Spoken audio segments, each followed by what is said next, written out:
Hi everyone! Luto tayo ngayon. Ang ating lulutuin ay puro gulay. So, mayroon tayong actually tofu.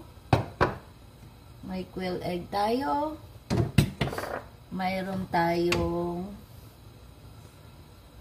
green beans, sayote, cucumber o pepino at napa. At mayroon tayong bok choy. And of course, mayroon tayong manok,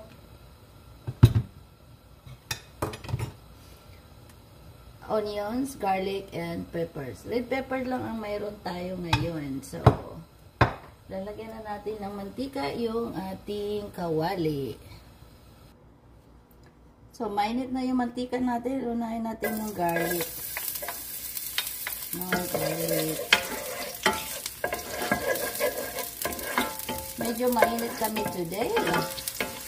At galing din ako sa labas na linis ng garlic. So, luto muna tayo. Sibuyas natin. At kunting red peppers. Yun lang abilagay natin. Red peppers.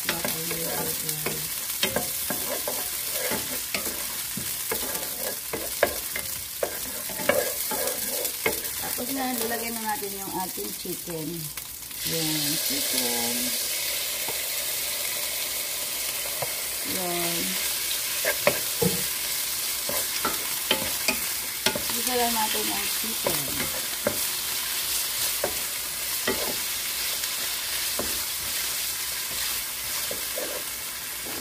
Diba? So, sunod natin yung ating sayote at saka green pepper, green beans dahil medyo ay matigas siya, matagal maluto. So, unahin natin yun na yan. At ilalagay na rin natin yung ating chicken bouillon, garlic powder, parsley, at ground black pepper para magkalasa at saka may kunting asin. Okay? So, ihalo lang natin yan. Uy, bango na. Sarap. So, hayaan lang muna natin maluto yung sayote at saka green beans natin.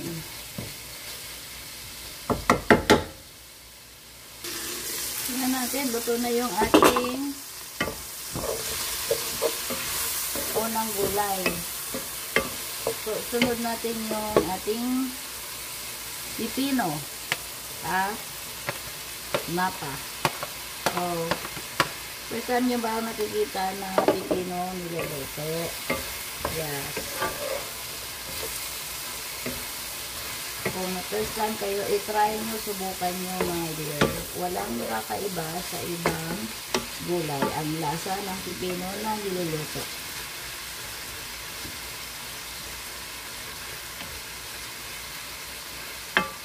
At isunod na rin natin ang ating bok choy.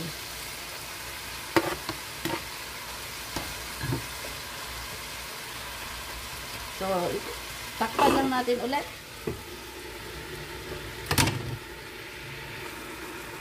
Yan, after 3 minutes, sunod na natin yung ating tofu.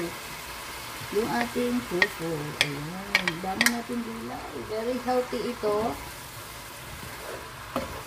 At lagyan natin ng konting sabaw. Ayan, konting sabaw. At isunod na rin yung ating quail egg. Ayan, pakuluan lang natin ito. So, halo muna natin bago natin takpan. Ayan, pakuluan lang natin siya.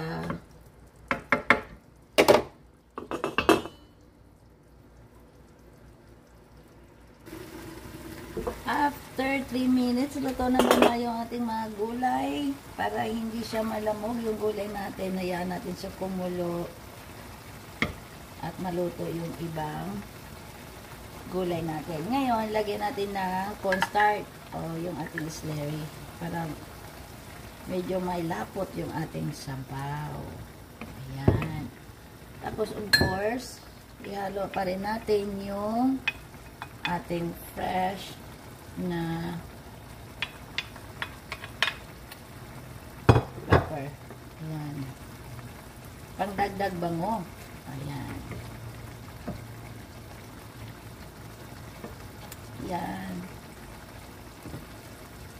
Sarap, diba? Sarap na siya. Hayaan muna natin ng few minutes bago natin i-off yung ating apoy.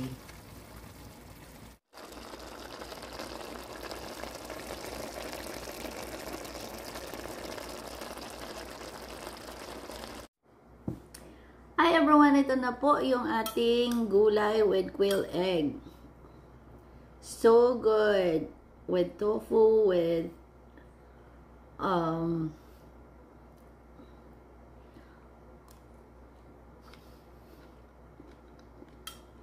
chicken. Oh, ang sarap.